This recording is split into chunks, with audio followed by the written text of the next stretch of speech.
Just like that, the Kang dynasty has come to an end. Jonathan Majors has been found guilty of assault in the third degree and harassment. Now that Jonathan Majors' trial is over, what is the rescue plan as a community for Meagan Good? Like, as a sisterhood, how are we going to come together and rescue Meagan?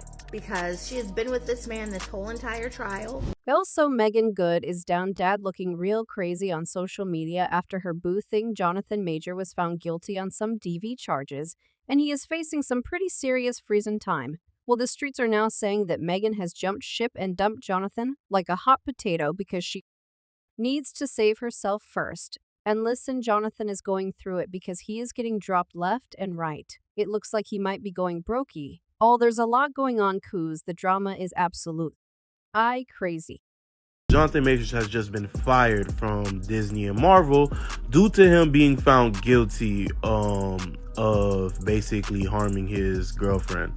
I ain't gonna count. Seemed like they had this paper written up. They was just waiting to sign that bit the minute the verdict came out. Now, Jonathan Majors started the year out as one of the most loved actors in Hollywood, and he had everyone eating out of the palm of his hand. He was basically Hollywood's sweetheart. The millions of people were rooting for him because he was just a stand-up guy, so we thought he had appeared in major movies like Free 3 alongside his BFF Michael B. Jordan, and things were only getting better for him because he had landed the role of King the Conqueror in the Marvel comic universe. Now, if you'll know anything about MCU, then you know that the major actors usually make an insane amount of money from the movies because they get some of the highest paychecks in the industry, and considering the fact that King the Conqueror was set up to be the next big villain in the MCU, Jonathan was set up to rake a whole lot of money. Listen, there were even reports that he was set to be paid $20 million for the upcoming moving Avengers: The Kang Dynasty, which was previously planned to be released in 2026.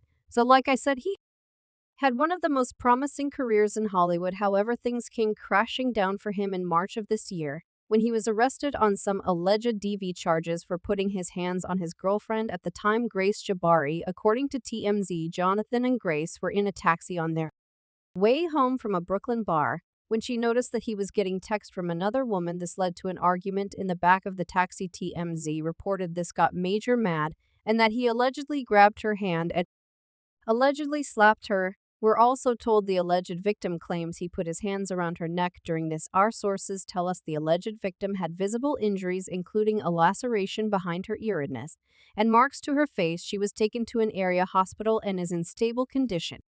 Now the police were called and the matter immediately blew up into a scandal, and people were shocked. Like I said before, Jonathan had a great reputation as a great stand of God, so the reports of him putting hands on his girlfriend were shocking to say the least. But Jonathan was arrested and booked, but he got released the same day after a judge released him on his own recognizance and granted a limited order of protection. What this basically means is that there was a restraining order in place that stopped him from trying to contact Grace for any reason. However, the situation quickly got shady when police sources revealed that Jonathan was actually the one who called 911 and not Grace, as everyone Neo assumed. According to the police sources, Majors called 911 himself to report his concern about his girlfriend with whom he lives. When police arrived, sources say the girlfriend told a different story, that she and Majors were in a cab on the way home from Brooklyn when he physically her patrol officers noticed marks on the woman's body, and they placed Majors under arrest. Majors was charged with station assault and harassment. Now this kind of threw us off for a bit, because why on earth would Jonah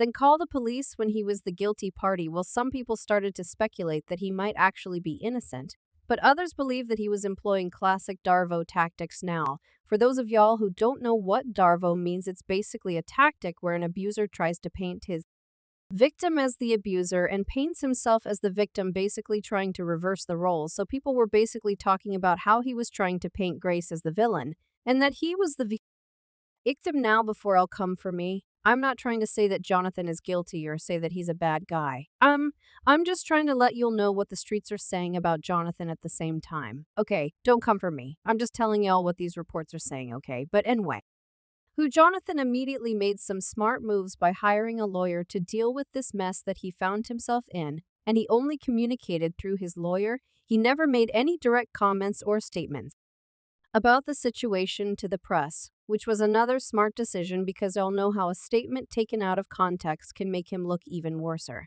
But Annie, who his lawyer, released a statement on his behalf where she claimed that he was innocent and that he had some convincing evidence that would prove that he was innocent of all the allegations that had been brought against him. She said Jonathan Major is completely innocent and is probably the victim of an altercation with a woman he knows. We are quickly gathering and presenting evidence to the district attorney with the expectation that all charges will be dropped imminently. This evidence includes video footage from the vehicle where this episode took place, witness testimony from the and other who both saw and heard the episode. Most importantly, the two written statements from the woman wrecking these allegations continued. All the evidence proves that Mr. Major is entirely innocent and did not assault her whatsoever. Unfortunate Eli, this incident came about because this woman was having an emotional crisis for which she was taken to a hospital yesterday. The NYPD is required to make an arrest these situations, and this is the only reason Mr. Matris was arrested. We expect these charges to be dropped soon. She made it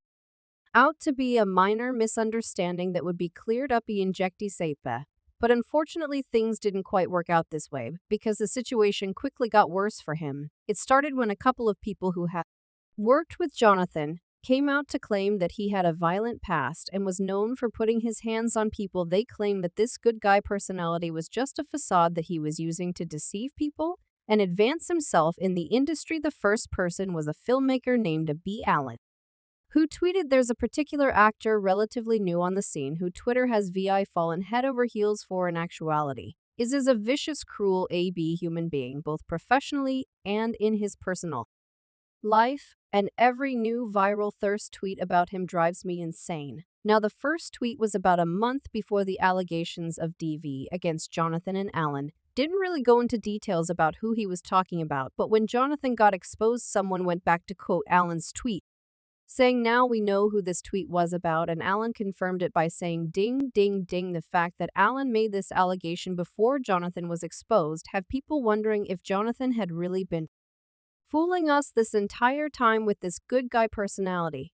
But it wasn't long before someone else spoke about Jonathan. The other person was Tim Nicolai, who worked with Jonathan on Broadway. Tim had a more direct approach to things that he tweeted, "I'm just going to say this about Jonathan Majors and be done with it. Folks at Yale and the broader NYC community have known about him for years. He's a sociopath, and that is how virtually everyone speaks about him. It's a shame it took this long for him to be reported." Now, at the time, Jonathan still maintained his innocence, and his lawyer was insistent with the whole thing that it was just one big misunderstanding, and it would be sorted out pretty soon. But it was clear that his sponsors had different ideas because they started to grow cold feet and they started to distance themselves from him and his drama.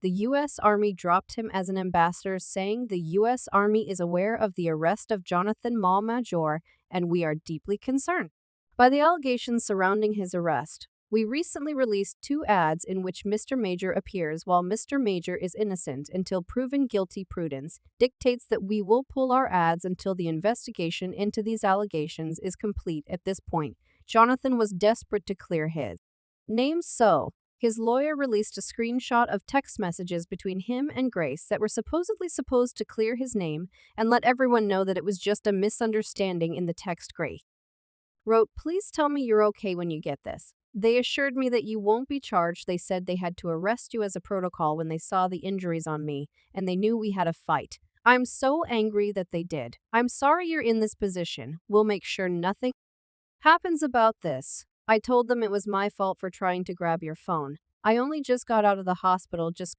call me when you're out. I love you." She also wrote, "They just called again to check on me. E&I reiterated how this was not an attack and they do not have my blessing on any charges being placed. I read the paper they gave me about strangulation, and I said point blank this did not occur and should be removed immediately. The judge is definitely going to be told this. She inserted this to me.